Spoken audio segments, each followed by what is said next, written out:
Welcome on into the Fantasy Football Forge. My name is Steve, and it is time for the Week 9 running back rankings. I hope you are all having a wonderful Wednesday evening. I might be myself, hopefully.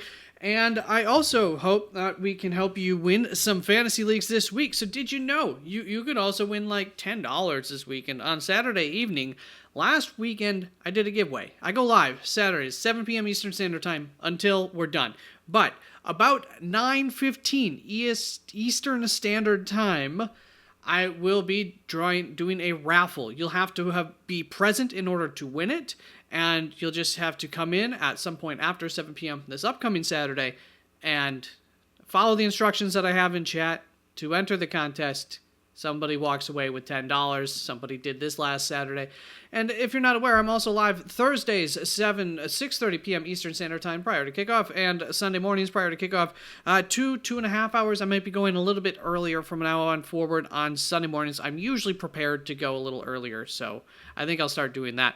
With that being said, we're going to go through the rankings this week for my running backs. Of course, updates will probably happen throughout the week at some point, and you can find these up on the website, www.theoffforce.com. There's links down in the description to it that should be ready to go by the time that this airs. And the projections up on the screen are an expected range of expectations for the points scored. But if you don't care to see all that and you just want to see a little simpler, you can just click on this little tab at the bottom, and that shows you my rankings as well. It's the same exact order as on this screen. So with that said, let's get on to this week's first tier, which goes from my running back. You can see I need to restart my computer. I think it's been running for like 3 days. I usually restart it every night. Meant to restart it before I started recording, but I didn't. So first tier here is Saquon Barkley, followed by Kyren Williams, Derrick Henry, Joe Mixon. Look at the projections. Absolutely loving Joe Mixon against the New York Jets, and they don't even know that. All the more reason that Joe Mixon's going to be going off this week or be utilized a lot this week with the injury to Stephon Diggs. That's not a part of this. This is just naturally based on what's happened so far this year and based on the opponent, what these projections were thinking. So I was really shocked to see Joe Mixon just absolutely crushing it this week. But for whatever reason, his skill set matched really nicely with the New York Jets here, and it worked out nicely. Bijan Robinson, Ken Walker, my running back 6 this week. Jahmyr Gibbs, all wrapping up this first tier of must-starts. And it doesn't get a whole lot worse for the next tier. Another nice second tier of running backs this week that we'll be getting into in just a moment. But before that, if you're not familiar, I do loves and I do fades each week. It's just like a start-sit kind of thing. And so I just want to run through last week how I did with my loves and my fades. I gave you J.K. Dobbins as a love. That will be a celebration. They're finished as the running back 15. Second week in a row. I tried that, and it came through at least this time. Javonte Williams, I also gave a love. I knew not to trust this. Just terrible. Just terrible. Running back 36. It sucks. My fades were David Montgomery. He had 33 rushing yards and 5 receiving yards. So that's a victory, right? Technically, I think process-wise, I'll take a victory on it, but he also fell in for a touchdown, ended up having a decent fantasy week because of that, and it wasn't like a strongest running back week either. And then Alvin Kamara finished as the running back 14. I was actually higher than ECR on Alvin Kamara, and in my fade, I actually highlighted like the good aspects of him, so it was kind of a weird fade, and so it is what it is, but he did end up having a pretty solid week, and it was for the reasons that I suspected in terms of the receiving game. And let's get on to this second tier of running backs. Did I mention you can find all of these rankings up on the website, www.theoffforce.com, link down in the description. There we go. Our second tier starts off with apparently the running back 8, but I'm counting there, and this should be the running back 7, right? What happened here? I've got 2 4s, so let's just fix that. Yeah. Oh, I moved Bijan up a spot, I think, and I just moved him up like a half a spot too much. I think this is the order I wanted him in. Who knows who shouldn't, you're starting them. And this tier, you're probably starting these guys as well. My running back 8 is Alvin Kamara, followed by James Cook, Aaron Jones, Devon Achane, Jonathan Taylor, Kareem Hunt, and Breece Hall in at running back 14. So I do have some guys highlighted in this like yellowish looking color. We'll talk a little bit about them, and then we'll also talk about Anybody highlighted in red is my fade of the week for this week. Anybody highlighted in green is my fade, is my love of the week, not a fade. So that makes sense. My kind of start sits. With that being said, Achane is in a smash matchup this week given his receiving upside. Something that you will quickly notice if you watch Buffalo, and we've banked on this in a couple of matchups earlier on this season, is that they really don't give two hoots about receiving backs. Running backs within a few yards of scrimmage on passing plays, they just give free reign to. They don't care if you catch it. They're happy to give up that yardage. And for fantasy, that ends up working out pretty nicely. And teams do seem to be aware of that. And especially when you take a guy like De'Von Achane, who can be such an asset in the receiving game, that could cause some trouble in a good way for Achane's fantasy value this week. And then we've got Breece Hall as my fade. You know, John Taylor, obviously, in a really, really tough matchup against Minnesota there. Kareem Hunt, Tampa Bay, actually not as tough of a matchup as they have been in the running game at all this year. If anything, they're actually an above-average matchup for running backs. So just kind of a heads up on the state of affairs for Tampa Bay's run defense there.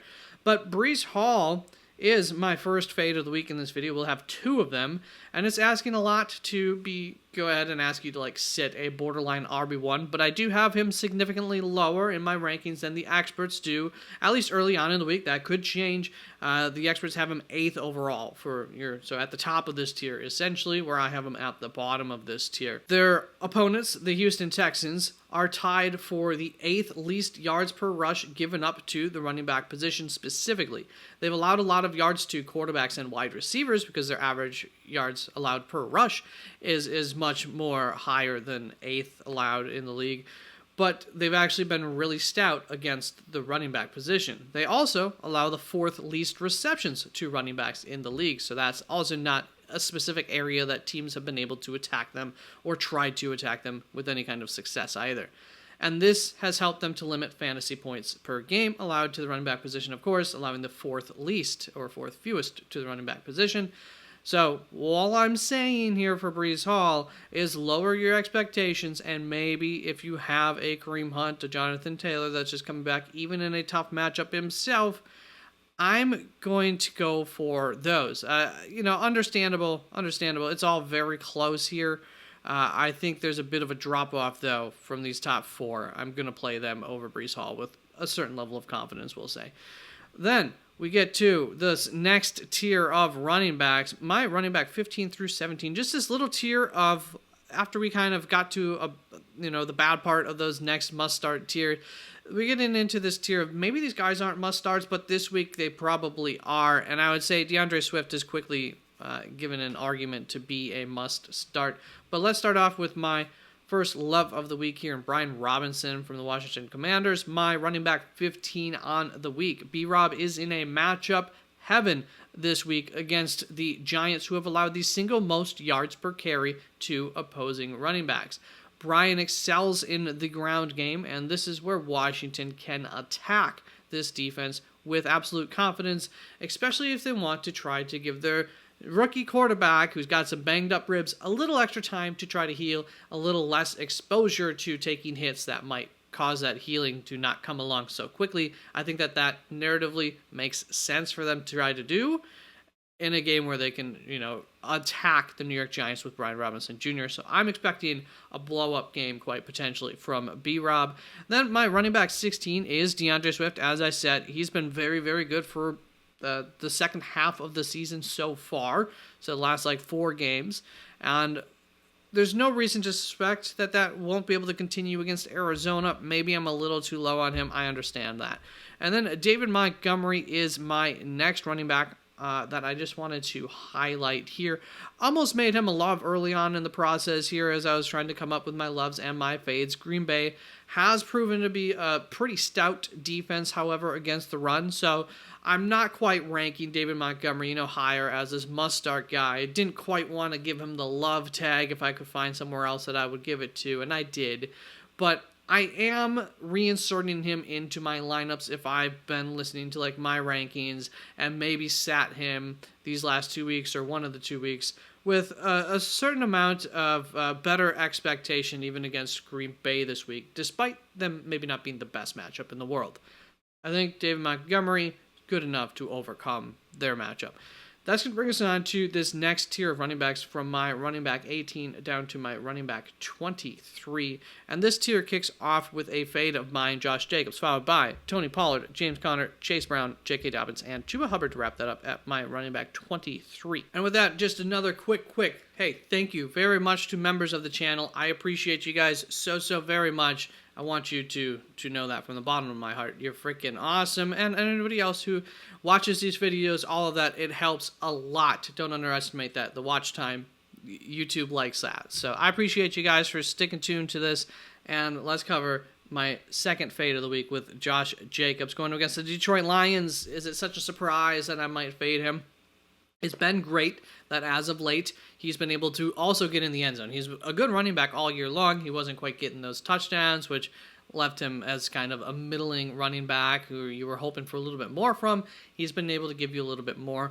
This week, let's expect a potential step back taken for now, and then hopefully 2 steps forward again soon. But Detroit's a very tough matchup. I'm not going crazy and trying to sit him for no reason or anything like that. Just like Breece Hall here, let's be smart enough with this. I've lowered them in my rankings a fair bit due to these matchups. But there are some options out there that maybe the experts aren't in agreement with. Brian Robinson Jr., David Montgomery, that I think I would go over Josh Jacobs. I'm just expecting a little bit more from them. Maybe that's a mistake. I don't know. Let's go on to James Conner, who I have highlighted here. Wanted to talk about going up against the Chicago Bears. James Conner could have been a love. He was borderline a love here for me. Chicago allows the 6th most yards per carry to the running back position. So I say you can put Conner in your lineups with a certain level of confidence, at least in the floor, if nothing else. Of course, touchdowns and all that might be a little tough to come by. It's a good defense there overall in Chicago, but expect James Conner to do something fine on the floor. Hopefully, Chicago's offense, I should say, doesn't come to life again. Maybe they look a little bit more like they looked like last week in terms of for James Conner and having that floor turn into something all the better. Now, that's going to almost wrap it up. We're going to go into this final tier of running backs, and then I have a couple of guys who I am not ranking right now that I will bring back up on the screen, as well as the fact that you can see I have about 58, 57 guys. That means ranked, or 2 of them not ranked. So 55 guys ranked right now. And you can find these rankings up on the website once again if you are looking further down, deeper leagues. Running backs have been, your bane of existence this year, etc. Don't worry, I still got those guys ranked.